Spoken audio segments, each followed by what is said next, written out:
Okay. I don't know why the view has changed. You want to come closer to me? Yeah, I don't know. Anyway. Okay, just waiting for you all to come on.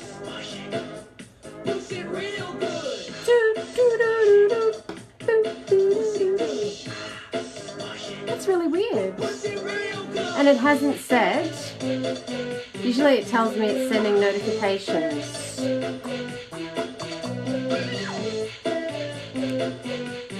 Oh, somebody's there. Hello. It looks weird. What's wrong?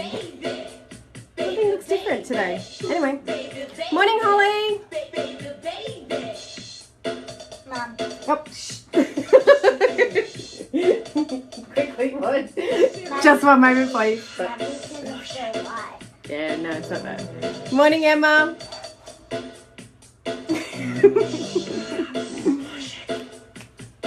Okay, wait a couple more seconds.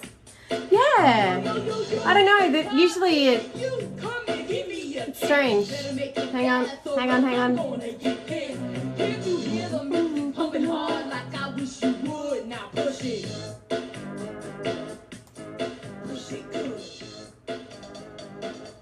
Push it real good. Okay.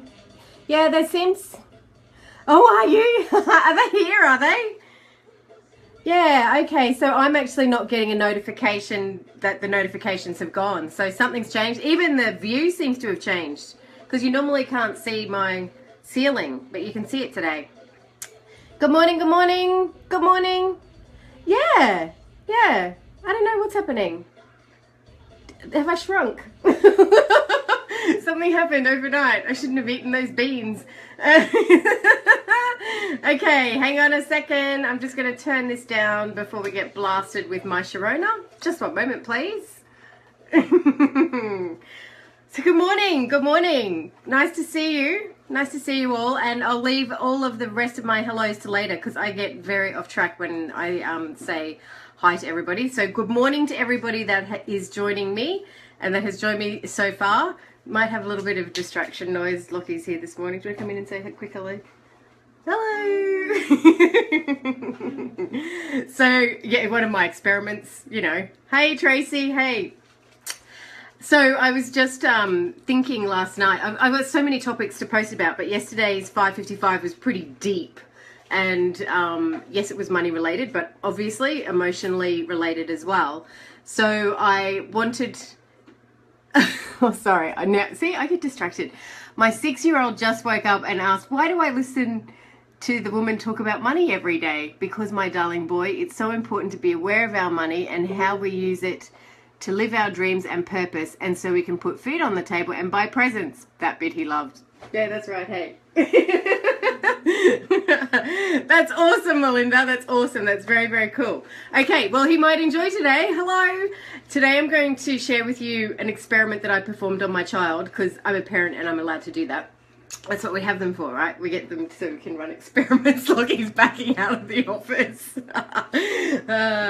So we have our oldest child is 13, and when she turned 12, we thought that we would have a, an experiment of sorts, I guess, where we were paying her an allowance. So she was getting paid for, you know, the jobs that she was doing around the house. But then what we did was work out what she was costing us per year for things like clothing, shoes, presents that she bought for friends when she was going to birthday parties, entertainment, her actual costs within the household.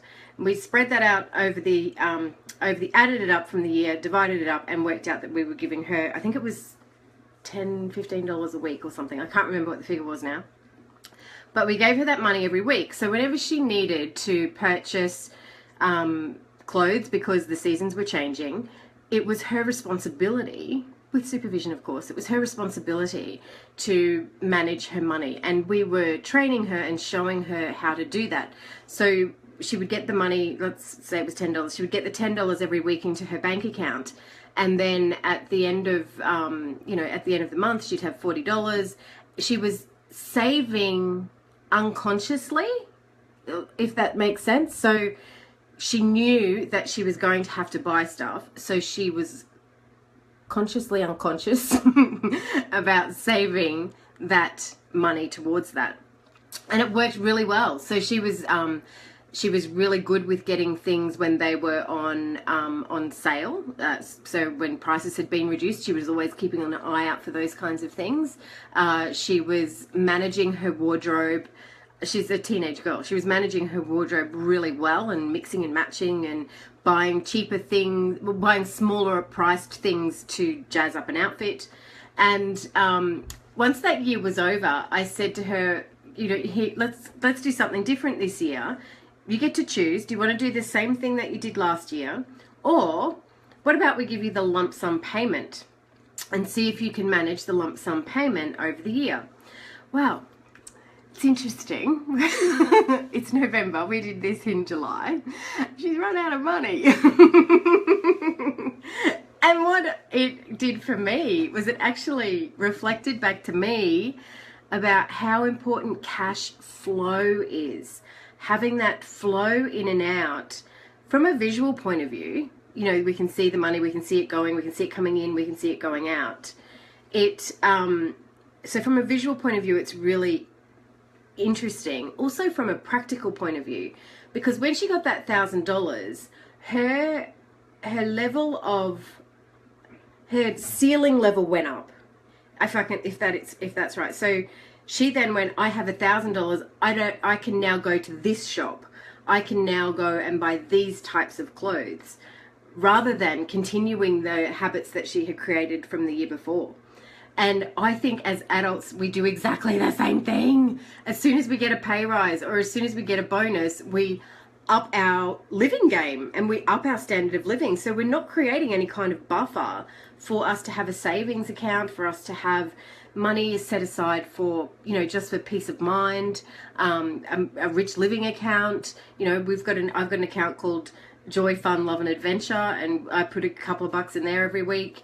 We need to have that buffer whenever we get the pay rise or whenever we get the lump sum payment. Is that making sense? Does anybody else here do pocket money with their kids or done an experiment similar to that?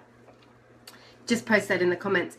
So I guess the next thing is, what do we do from here? Well, we haven't really got to that point yet, but we will probably, obviously I have to clothe her, she's my child. So I'll just rein it back a bit for these next 6 months and not step in and take control or anything like that again. It's not me taking ownership. I still want her to be responsible, but obviously I'm still going to provide clothing and entertainment things for her because, like I said, she is my child. She's not an experiment all of the time. And just with Sophie in particular, this might be a miracle. I may have brought this in under 7 minutes.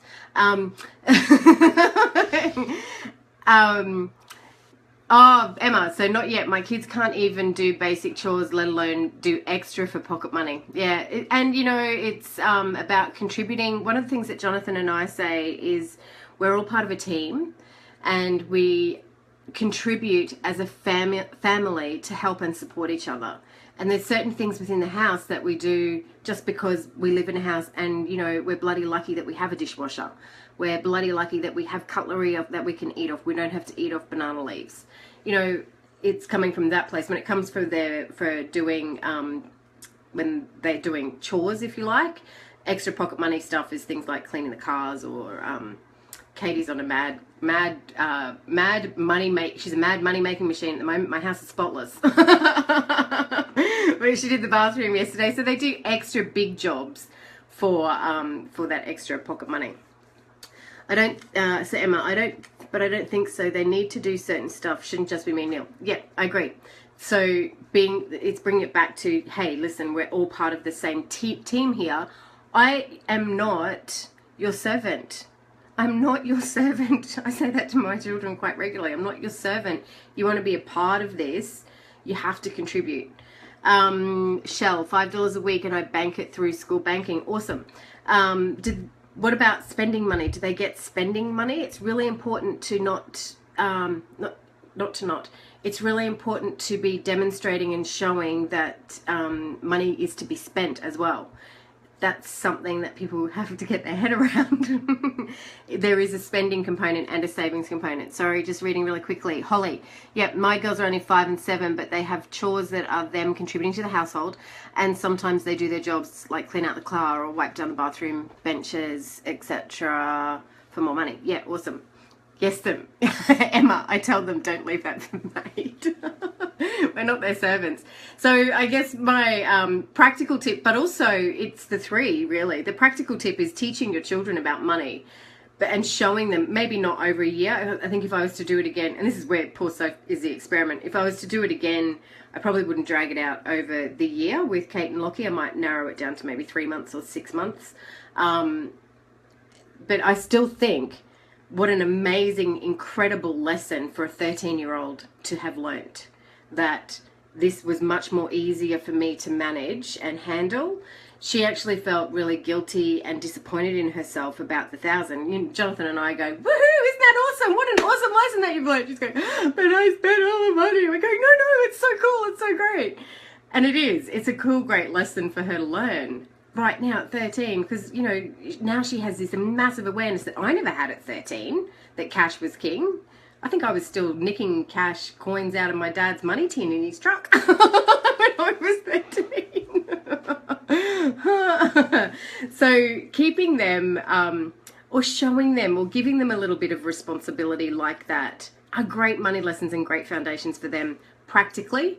Her emotions about feeling guilty, watching them come up, and how that's a reflection too for us as adults. Sometimes when we spend all the money, we feel incredibly guilty and disappointed in ourselves. What are they? I like to talk to her and work through those before they become ingrained beliefs in her. And from a purpose point of view, her practical lesson was she wasn't monitoring her money on a week-to-week basis. And she was using EFTPOS, not cash. She found that using the card, she was losing track of everything all the time. When she was getting the $10, as she was getting it in her account, we would go to the bank and take the cash out. And she found that was much more easier for her to handle. And I know that as an adult, that it's much more easy. It's easier for me to handle cash than it is to handle a card. So yeah, a great money lesson. Again, I could rave on and on about these kinds of things, but I better cut it off. My poor transcribers go, oh, would you stop talking more than 17 minutes? All right, have a great day, and I'll be back at 5:55. Oh, and I'll leave the group open today so that you can invite people in. Excellent. Thank you that you shared my video. Thanks. Thank you. If you want to, you can share this live. I forgot to mention that. We might have to do that again tomorrow. But yeah, when we're bringing people into the group, it's our little living room, and you will know who to invite and who to just, leave aside for a little while. It's important that we keep the energy in here really cool, and we've got a great pumping group in here where we're all supporting each other and helping each other. So make sure the people that you're inviting are like-minded, and that we can all help each other out. All right, bye for now. Remember, if you've got anything or any topics that you want me to cover, let me know, and I'm happy to do that. Love it. Okay, see ya. Have a great day. Oh, hang on, one more thing. One more thing. Last week, for those of you that are all new and joining, last week on Friday at 5:30, so Brisbane, Australia time, at 5:30, I held a Zoom call where we all were able to see each other on the screen, and we went around and did a celebration. We did a celebrate. What have we got to celebrate this week? It was so cool. It was so great. We did high vibes and high vibed each other. So I'm going to do that again tomorrow. So that's tomorrow, Friday at 5:30. Grab, for those of you that are overseas, I know that there's a few of you that are over in the UK. It might have to be a cup of tea for you. Or a cup of coffee for the New Yorkers, and whatever it is, sit down, have a drink, have a chat, and have a listen, and get into the energy of celebrating. Celebrating is a massive component of living a rich life. If you're not celebrating every little tiny thing along the way, you keep striving for this thing that's way ahead of you. Celebrate along the way. So come and do that with us tomorrow at 5:30. Thank you. Lovely to see you. Lovely to see all the new names there today. That's beautiful. I'll see you tomorrow morning at 5:55.